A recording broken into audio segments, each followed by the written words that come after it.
Let's move on to the next new franchise. I say new because they've been relatively new. Lucknow Super Giants, and they had a season to remember in their first, finishing third, fourth. Don't know, something there and thereabouts. But guys, talk to me about Lucknow because they've got rid of Chamira, Evan Lewis, Jason Holder, Manish Pandey comes to mind. So they will have to kind of build and carefully build. Let's see how much they have in their kitty. And if we just put the graphic up, 23.35 CR is still a fair amount of money to, of course, get 7 more players. Dan, we'll start with you here because this is your team and I don't want to be told off by so thrice. But jokes apart though, Lucknow, if you were Gautam Gambhir, what are you doing? And talk to me. Okay, so there's some areas that I feel like they need to shore up from last year.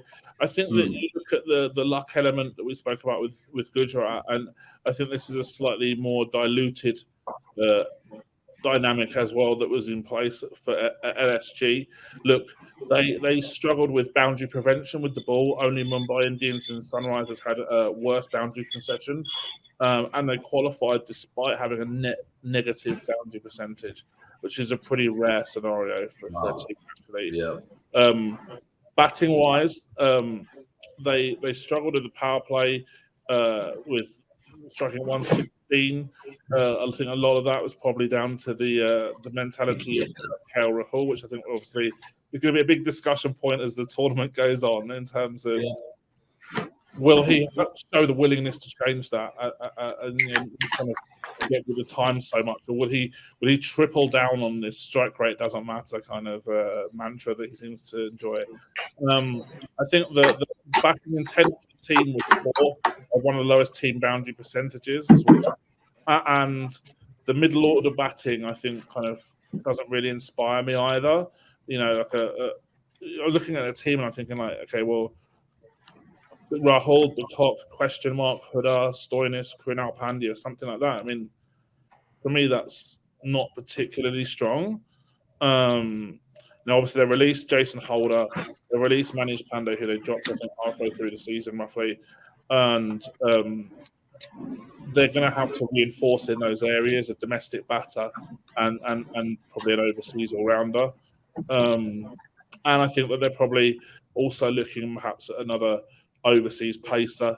You're looking at their pace bowling options. You think Mark Wood and Ash Khan will probably figure pretty heavily, but I don't think you really want to rely on Mark Wood to play 14 games in a season for you in the group stages. Fine bowler as he is, he's been very, very injury prone over the last few years and has actually pulled out of quite a few IPL contracts as well. So you're definitely going to want to have some good cover for Mark Wood in that space. So I'm thinking overseas pacer, overseas all-rounder, domestic batter, something like that. Some combination of those three be the skill sets that they should be targeting at auction, I think. Okay. So remember the last time when they went into the auction, or they came out of it rather, everyone was looking at this Lucknow team and be like, oh my God, they actually have 9, 10 bowling options. I mean, Dan mentioned some of the names like Krunal Pandya, Deepak Hooda, Holder, literally so many options, right? What's their thinking this time around? Will it be just, pencil in those key names and then really just shoe on in other people when they have the budget, or how are they going to go about this? Yeah, I mean, they had the strongest first 11 after the auction last time around. They've released a few players. I mean, Jason Holder, the most glaring one. They've released Manish Pandey, which is I agree with that thought process. Overall, Lucknow are pretty much set in my opinion. They only need, like Dan mentioned, a backup for Mark Wood, who, if not injured, also runs the risk of actually pulling out at the last moment. So they released Chamira as well, which I couldn't really fathom why did they do it. But again, one more player who's injury prone, so they need a pace bowling backup. LSE is actually one team that they have a lot of Indian all-rounders already in their squad, so they can actually go for an out-and-out overseas batter as well. And this is where either of Harry Brook and Nicholas Pooran come into fray. So I mean, both of them can actually come into their side and bat at 4.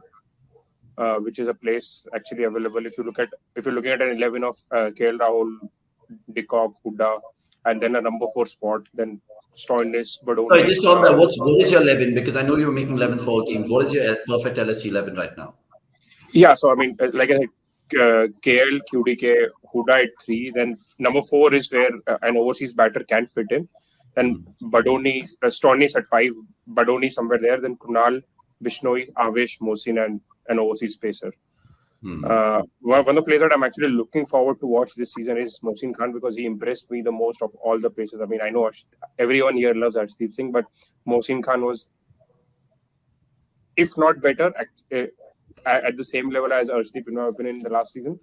He has been injured for most of the domestic season, but I'm sort of looking forward to him being recovering well and performing this season.